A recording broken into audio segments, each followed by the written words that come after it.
I want to wish you a happy birthday. And yes, I did make you a carrot cake. It's a step-by-step lesson. So if you have your paper and you have some pencil, I think we can ready begin this happy birthday lesson for you. Happy birthday.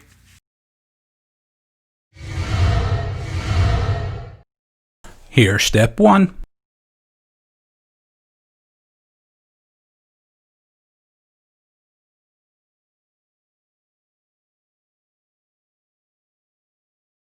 And here's step 2.